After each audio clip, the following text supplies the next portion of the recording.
তার মানে তুই চাচ্ছিস ওই মানুষটা তোর সামনে আসুক? আমি চাই সে আরো অনেকদিন আড়ালে থাকুক। আমি তাকে দেখার জন্য, তার বুকে মাথা রাখার জন্য ব্যাকুল হয়ে যেতে চাই। আচ্ছা, কি হচ্ছে এসব? এটা কি কোথাকার কোন না কোন ছেলে তোকে ইমপ্রেস করার জন্য এটা সেটা দিয়েই যাচ্ছে।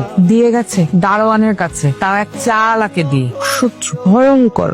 আমার কবুতর আমাকে দিয়ে যাও। হেই মহান প্রেমিক, কবে দেখা হবে আমাদের? তুমি কি সত্যিই মানুষ নাকি অন্য কেউ? সত্যিই তো গুড লাক রে অনন্যা, এমন একজন মানুষ বোধহয় প্রত্যেকটা মেয়েরই স্বপ্ন। আচ্ছা, তুই কি কোনোভাবে বুঝতে পারছিস যে মানুষটাকে? বুদ্ধ একটা। যদি পারতাম তাহলে তো ওকে চাপতে ধরতাম আর বলতাম, মেরি জান অনেক হয়েছে, এবার থামো। ক্যাম্পাসের মধ্যে যদি কেউ থাকে, ধর আমাদের বন্ধু বান্ধবের মধ্যেই যদি ওই মানুষটা হয়, তাহলে তুই কি করবি? অসম্ভব। যদি সেম ইয়ারের হয় তাহলে তো আমি কোনোভাবেই মেনে নিব না, আর যদি জুনিয়র হয় তাহলে থাপড়া বোধ হবে, আর যদি সিনিয়র কেউ হয় তাহলে ভেবে দেখবো।